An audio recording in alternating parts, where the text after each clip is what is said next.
इसके अंतर्गत हम वाइल, डू वाइल और फॉर लूप पढ़ेंगे सी में। तो वाइल लूप क्या है कि लूप्स हमारे क्या यूज़ में क्या आते हैं, क्यों हमें लूप की ज़रूरत पड़ी, पहले हम उसको जान लेते हैं। लूप बेसिकली ये होता है कि जैसे आपको कोई भी प्रोग्राम, कोई भी वर्ड या कोई भी लाइन बार बार लिखनी है तो हम उसे एक लूप में डाल देते हैं। तो लूप क्या करता है कि एक कंडीशन सेट करते हैं, लूप तब तक चलता रहेगा जब तक वो कंडीशन फॉल्स नहीं होती है।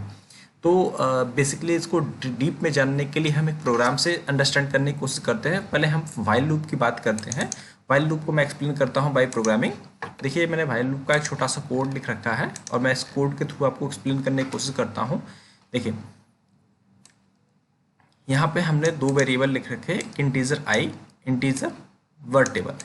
अब हमने क्या किया, प्रिंटफ इंटीजर टेबल से हमने, यहाँ तक तो आपको हर किसी को मालूम हो गया है अब तक के लेक्चर में मैंने जितना बताया है।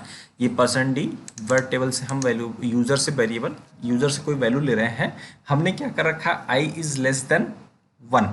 हमने अभी एक कंडीशन लगाई है, अभी इसका i is less than or equal to, हमने एक कंडीशन लिखी कि हमारा i तब तक चलेगा जब तक less than or equal to 10 के नहीं हो जाता है। जैसे 10 से 11 होगा ये i की वैल्यू, हमारी ये लूप टर्मिनेट हो जाएगी, बंद हो जाएगी। ठीक है, लूप में मतलब मान लो हमको कोई वैल्यू प्रिंट करानी है, जैसे कि 1 1 1 1 1 1 10 टाइम प्रिंट करानी है, या XYZ 10 टाइम प्रिंट कराना है, तो हम लूप का यूज़ कर सकते हैं, 10 बार चलेगा। या ठीक है, हमने कंडीशन ये सेट कर दी less than or equal to 10। अब हमने इसका प्रिंट किया है आई, ये वैल्यू कहाँ से आ रही है हमारी, यहाँ से वर्ड टेबल से हम जो यूज़र इनपुट के द्वारा वैल्यू निकाल रहे हैं i प्लस प्लस। हमने क्या क्या है, ये इंक्रीमेंट ऑपरेटर की बात कर रहे हैं। देखिए ये प्री इंक्रीमेंट ऑर्डर है, ऑपरेटर है। यहाँ पे क्या है कि i की वैल्यू हर बार इंक्रीज हो जाएगी। i एक वेरिएबल है, इसलिए जब तक ये घूमता रहेगा i हर बार वैल्यू बदलती जाएगी। चलिए हम कंपाइल करके आउटपुट देखने की कोशिश करते हैं। यहाँ पे हमने क्या कहा, टेबल बनाने की कोशिश की है। जैसे अब हम देखते हैं कैसे। हमने 2 2 ज़ा 4, 2 2 3 ज़ा 6, 8 10 12 14 16 18 20। ये देखिए आपका पूरा 10 तक एग्जीक्यूट हुआ। मल्टीप्लिकेशन ऑफ 2, जो हमारा ये नंबर था 1 से 10 तक ये चला, और ये मल्टीप्लिकेशन ऑफ 2, जैसे 2 की टेबल हमें लिख गई। इसी तरह आप 4 की, 5 की, 6 की, 7 की, किसी की भी टेबल आप लिख सकते। अब ये वाइल का एग्जाम्पल हुआ। ठीक है, यहाँ पे इंक्रीमेंट करते हैं, यहाँ पे इनिशियलाइजेशन करते हैं, सॉरी यहाँ पे कंडीशन चेक करते हैं, और यहाँ पे हम इनिशियलाइजेशन करते हैं। ठीक है, ये हमारा वाइल लूप का है। अब इसके बाद हम फॉर लूप पे जब बात करते हैं, फॉर लूप में सेम हमने प्रोग्राम लिखा है, लेकिन फॉर लूप वाइल लूप से अलग है, थोड़ा सा अलग है कि क्योंकि इसमें इनिशियलाइजेशन, कंडीशन और इंक्रीमेंट एक साथ एक ही लाइन में हम लिख देते हैं। बाकी सारा program as it is same रहता है। अब इसको कंपाइल करके देखते हैं हम। देखिए हमने 5 का टेबल का प्रिंट किया, आ गया। अगर हम इसका 6 6 7 8 किसी की भी टेबल प्रिंट करना चाहेंगे तो ईजिली पूरी प्रिंट हो जाती है। क्यों, देखिए मल्टीप्लिकेशन हो जाता है अपना ईजिली, 1 2 3 4 5। आप अगर चाहेंगे तो आप जैसे कि हेलो वर्ड प्रिंट करना चाहते हैं 5 टाइम्स, ठीक है, तो आप प्रिंटफ आपने यूज़ कर लिया same as it is. Printf हमने यूज़ किया, अब यहाँ पे क्या रख रखा, हमने हेलो लिख दिया। ठीक है, और इसको हम कमेंट कर देते हैं ताकि वो आउटपुट ना आए 10 टाइम्स वाला। ध्यान दीजिए, इसको हमने कंपाइल किया, तो ये 10 टाइम्स प्रिंट हुआ। अगर हमें क्या करना है, 10 बार अगर प्रिंट कराना तो बार बार आपको प्रिंटफ लिखना पड़ेगा। अगर आपने लूप में लिख दिया तो आपको सिर्फ एक बार लिखने की जरूरत पड़ी, और ये 10 बार आपने कंडीशन सेट कर दिया तो अपने आप ऑटोमेटिक प्रिंट कर दिया। थोड़ा सा प्रोग्राम को कॉम्प्लेक्स कर दिए, यहाँ पे आपका टेबल तैयार हो गई। टेबल मतलब पहाड़ा, कुछ लोग बोलते हैं, आपकी हिंदी में पहाड़ा तैयार हो गया, अपना इजीली बना सकते हैं। इस तरह से आप कई तरह के प्रोग्राम आप बना सकते हैं as per your requirement thinking. अब आते हैं हम डू वाइल में। वाइल और do while near about similar हैं, बट थोड़ा डिफरेंस है डू वाइल में। ये देखिए डू वाइल में क्या है, initialization, execution, increment, after then condition checking. ठीक है, इसमें कंडीशन बाद में चेक होती है। सिमिलर इसका भी काम यही है जैसे वाइल का काम करता है, और इसमें भी प्रोग्राम में आप कोई भी टेबल प्रिंट करा सकते हैं। सब कुछ प्रोग्राम मैंने सेम रखा है, आप अंडरस्टैंड करिए। देखिए लेकिन वाइल और डू वाइल का नेम लगभग सिमिलर है, तो इसमें डिफरेंस क्या है, इसमें एक ही डिफरेंस है। डू मतलब work, first work then condition checking, while condition checking.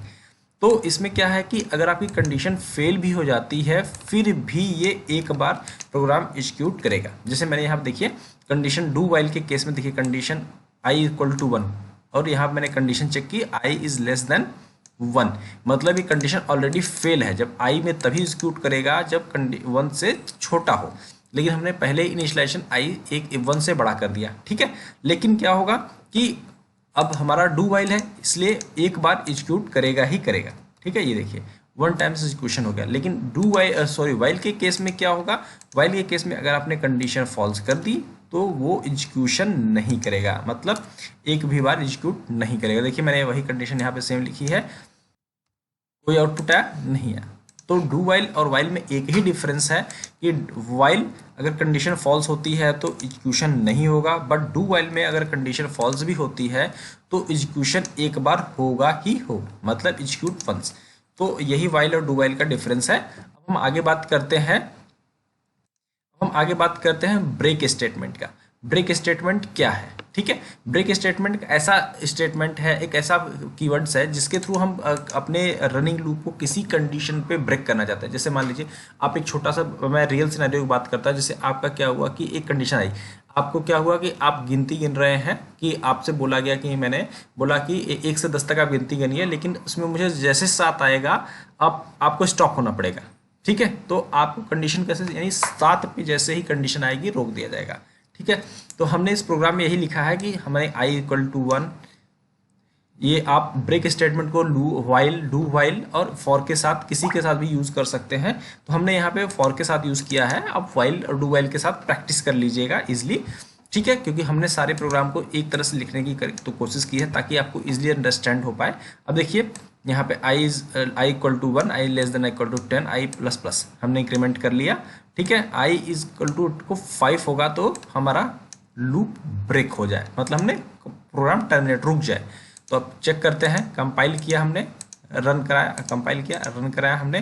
देखिए हमारा क्या है 1 2 3 4 आते ही जैसे 5 पहुंचा, 5 पहुंचने पे यहाँ पे जब 5 पहुंचा यहाँ पे प्रोग्राम टर्मिनेट हो गया, इसलिए यहाँ पे 5 प्रिंट नहीं हो पाया, ठीक है। ये हमारा ब्रेक स्टेटमेंट था। अब इसी के बाद हम कंटिन्यू स्टेटमेंट का यूज़ करते हैं। कंटिन्यू हमारा सिमिलर है, थोड़ा इसमें डिफरेंस ये है, कंटिन्यू का मतलब कि आपका प्रोग्राम इसके बाद जंप करेगा ऊपर, मतलब आप समझने की कोशिश करिए कंपाइल कैसे होता है प्रोग्राम यहाँ से आया, इस लाइन को रीड किया, इस लाइन को रीड किया, इस लाइन को रीड किया, इस लाइन को जैसे रीड किया वो बोला कंटिन्यू। कंटिन्यू का मतलब आप यहाँ से प्रोग्राम उठेगा और फिर से यहाँ पे आ जाएगा, लूप में घूमता रहेगा, लेकिन जब j इक्वल टू 4 पाएगा तो j4 को नीचे लाइन को ले जाके वो फिर से कंटिन्यू ऊपर फिर से भेज देगा। ब्रेक स्टेटमेंट क्या है, जैसे ये इस लाइन को पाएगा, इसको आपको प्रोग्राम को इतने हिस्से को टर्मिनेट करके, यानी इसको रोक के ये बाहर यहाँ पे आ जाएगा, ठीक है। यही दो डिफरेंस है कंटिन्यू और ब्रेक में। अब इसका हम एग्जांपल देखने की कोशिश करते हैं। कंपाइल किया, रन किया, देखिए 0 1 2 3 4, देखिए 4 यहाँ पे मिसिंग हो गया, क्यों? क्योंकि 4 को हमने कंटिन्यू पे लगा रखा है, तो जैसे 4 आई इक्वल टू 4 मिला, उसने लूप को फिर से ऊपर भेज दिया और वो एग्जीक्यूशन देखिए यहाँ पे रुक गया, ठीक है। तो ये हमारा कंटिन्यू स्टेटमेंट हो गया। अब आते हैं हम फंक्शन की बात करते हैं। अब हम सी लैंग्वेज में फंक्शंस की बात करते हैं। एक होता है स्टैंडर्ड लाइब्रेरी फंक्शन और यूजर डिफाइंड फंक्शन।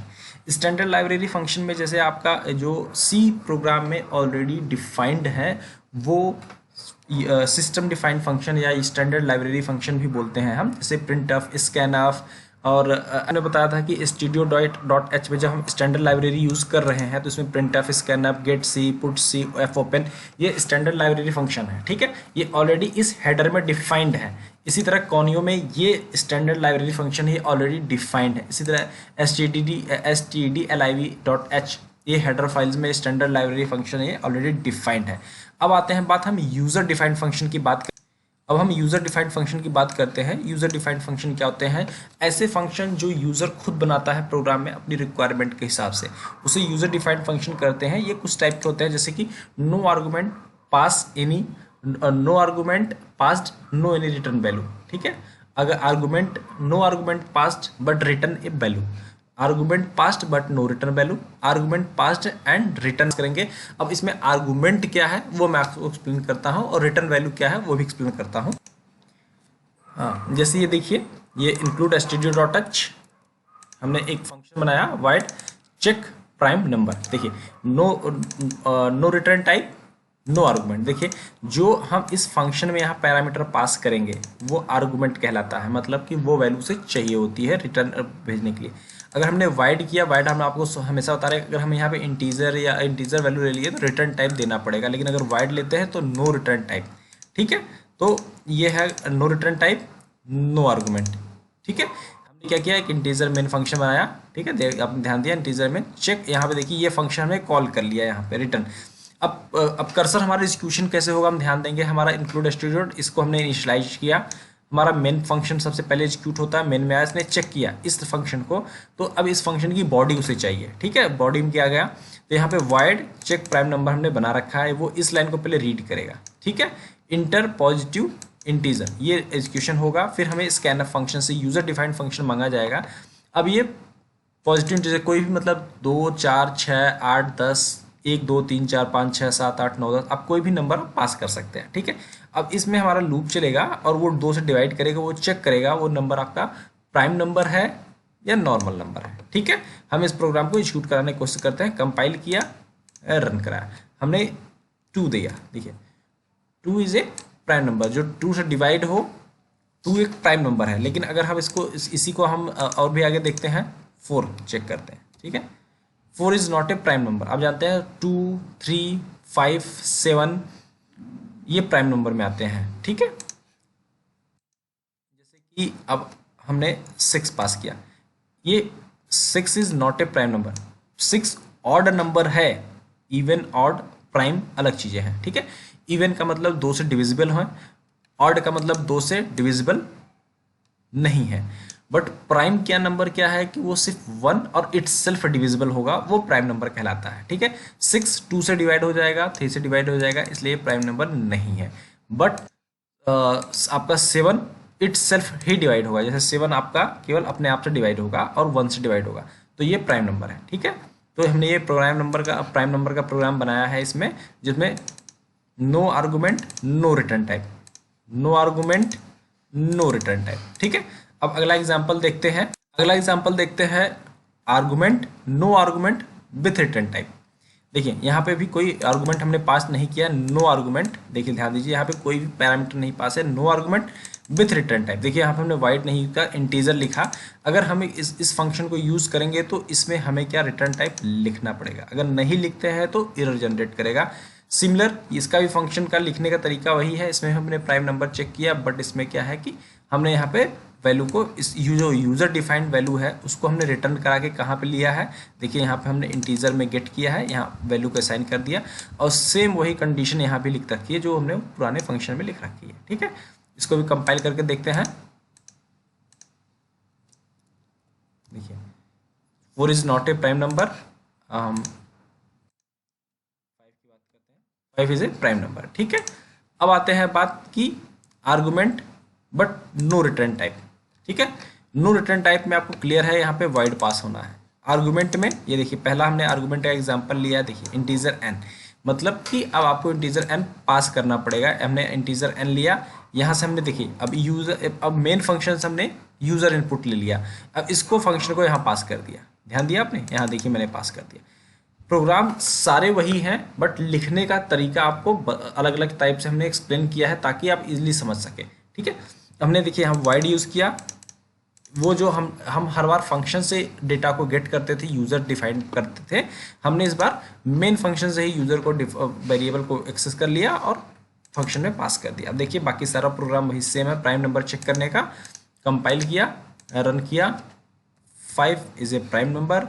और अगर हम 8 9 10 लेते हैं, ठीक है, जैसे हमने 10 ले लिया, 10 is not a prime number. ठीक है, अब आते हैं function with argument with return value. ठीक है, अब यहाँ पे हम चेक करते हैं, देखिए यहाँ पे हमारा क्या होगा, सारे रहेंगे, इंटीजर भी है, यहाँ पे फंक्शन भी पास हुआ है। ठीक है, यहाँ वाइड का हमने यूज़ नहीं किया, यहाँ पे फंक्शन भी वेरिएबल भी पास कर रखा है। ठीक है, सेम वही फंक्शन यूज़ करेंगे, हम यूज़र से इनपुट ले लिए, हमने फ्लैग में वेरिएबल को कॉल कर लिया, यहाँ से हमने पास कर दिया, और रिटर्न टाइप यहाँ से हमने ले लिया।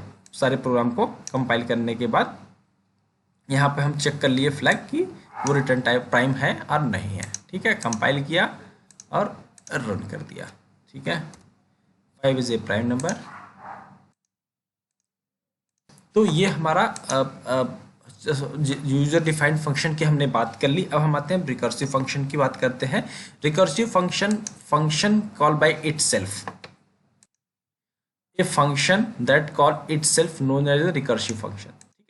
रिकर्सिव फंक्शन में क्या होगा, एक फंक्शन को हम इस तरह डिफाइन करते हैं कि वो फंक्शन खुद को ही कॉल करे, वो रिकर्सिव फंक्शन कहलाता है। आज थोड़ा लेक्चर लंबा हो रहा है, बट ये एक साथ टॉपिक डिस्कस करने वाले थे, इसलिए मैंने इसको थोड़ा ज़्यादा डिस्कस किया है। तो function call by itself known as recursive function. हम इस प्रोग्राम को अंडरस्टैंड करने की कोशिश करते हैं। देखिए मैं एक्सप्लेन करता हूँ, ध्यान दीजिएगा।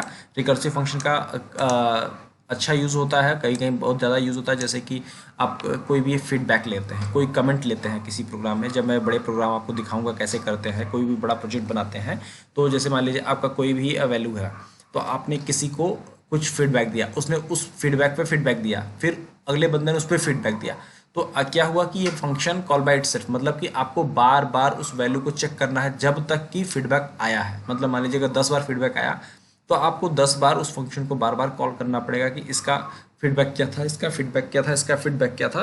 तो उन सब केसेस के लिए हम रिकर्सिव फंक्शन का यूज़ करते हैं। ठीक है, अब हम समझने की कोशिश करते हैं। हमने क्या किया, यहाँ पे 2 वेरिएबल डिसाइड किए हैं। यहाँ पे हमने एक फंक्शन पहले से बना लिया है। अब ध्यान दीजिए, ये function return value with argument, with return value with argument. ठीक है, ध्यान दीजिएगा, मैं अब जब भी फंक्शन होगा मैं इसी तरह बात करूंगा, रिटर्न वैल्यू विथ आर्गुमेंट। ठीक है, हमें फंक्शन को रिटर्न भी करना लिखना पड़ेगा और आर्गुमेंट भी देना पड़ेगा। ठीक है, तो यहाँ पे हमने ये कहा, यहाँ से स्कैन आप जानते हैं यूजर से हमने वैल्यू ली, रिजल्ट में ये देखिए यहाँ से जो वैल्यू इस फंक्शन को हमने कॉल करने के बाद जो वैल्यू रिटर्न आएगी हम रिजल्ट में स्टोर कराएंगे। ठीक है, अब रिजल्ट में वैल्यू हमने प्रिंट ऑफ करा दिया। अब ठीक है, अब यहाँ पे आते हैं इंटीजर। इंटीजर में हमारी आर्गुमेंट वैल्यू यहाँ पे पास हो गई। If n is not equal to 0, n तब तक चलेगा जब तक कि 0 ना हो जाए। मतलब ये वाला n तब तक हो चलेगा जब तक कि 0 ना हो जाए। रिटर्न n प्लस सम माइनस 1। सम में फिर से क्या होगा, इस फंक्शन को फिर से कॉल कर लेगा और n की जो वैल्यू होगी, मान लो अगर हमने यहाँ पे 3 पास कर दिया, ठीक है, यहाँ पे हमने 3 पास कर दिया, तो यहाँ पे 3 आया। ध्यान दीजिए, यहाँ 3 आया, फिर फंक्शन में यहाँ गया 3 माइनस 1 यानी 2 यहाँ पे अब 2 आ गया। ठीक है, यानी 3 प्लस 2 5, और फिर ये घूमेगा फिर -1। ठीक है, यानी 2 में से 1 गया, 1 3 2 1, इसका सम हो गया 6। यानी अगर हमने 3 पास किया तो यहाँ आउटपुट 6 आना चाहिए। ठीक है, अब हम कंपाइल करके देखते हैं। ठीक है, समझ गए। अगर आपको रिकर्सिव फंक्शन को थोड़ी प्रॉब्लम हो रही है समझने में, तो मैं इसके लिए एक सेपरेट वीडियो बना दूंगा। देखिए ध्यान दीजिए, हमने यहाँ पे देखिए 2 पास किया, मैं इसलिए छोटे नंबर ले रहा हूँ ताकि आपको इजीली समझ में आ जाए। 3 इक्वल टू, मतलब 2 अपने पास किया तो 3 आया आउटपुट। क्यों, ध्यान दीजिए, हम यहाँ पहले फंक्शन 2 आया, 2 जब यहाँ से पास हुआ अंदर गया, यहाँ पे 2 आया, और इस फंक्शन में फिर से 2 पास हुआ, 2 माइनस 1 इक्वल टू 1। अब ये फंक्शन फिर घूम के आएगा, यहाँ पे 1 वैल्यू आ गई, यहाँ पे 2 वैल्यू हुई, तो ये दोनों का सम 3 हुआ। फिर लेकिन जब ऊपर जाएगा तो n-1 होते ही ये 0 हो गया। 0 इस लूप के इस सेक्शन के अंदर नहीं जाएगा, हम इफ एल्स में पढ़ चुके हैं, वो एल्स पार्ट में चला गया जाएगा। ठीक है, तो यहाँ पे टोटल वैल्यू रिटर्न हो जाएगी, ये सम वैल्यू हमें रिटर्न मिल जाएगी, ये हमारा आउटपुट आ जाता है। ठीक है, अब आज इस लेक्चर में इतना ही। अब हम लेक्चर में इसके बारे में अंडरस्टैंड करेंगे, इसके बारे में और भी कुछ जानेंगे, इसका स्कूप रिजोल्यूशन और other operators like as the array structure और पॉइंटर्स, इन सब बारे में स्टडी करेंगे नेक्स्ट लेक्चर में। और बाकी इन सारे सोर्स कोड को मैं गिटहब पे डाल दिया हूँ, आप डिस्क्रिप्शन बॉक्स में वहाँ पे लिंक है, लिंक को आप URL में हिट करके वहाँ से सोर्स कोड डाउनलोड कर सकते हैं और अपने सिस्टम में आप इजीली रन करा के पूरा अंडरस्टैंड कर सकते हैं। आपको कहीं भी अगर कोई समस्या आ रही हो, कुछ अंडरस्टैंडिंग में प्रॉब्लम हो रही हो, तो आप मुझे कमेंट बॉक्स में लिख सकते हैं और मैं उस कमेंट बॉक्स को देख के आपके प्रॉब्लम का सोल्यूशन करूँगा। इन केस अगर मुझे सेपरेट वीडियो बनाने की जरूरत पड़ी आपको एक्सप्लेन करने के लिए, तो उसको वीडियो को भी आप सेपरेट बना दूंगा। आज के लिए इतना ही, थैंक यू।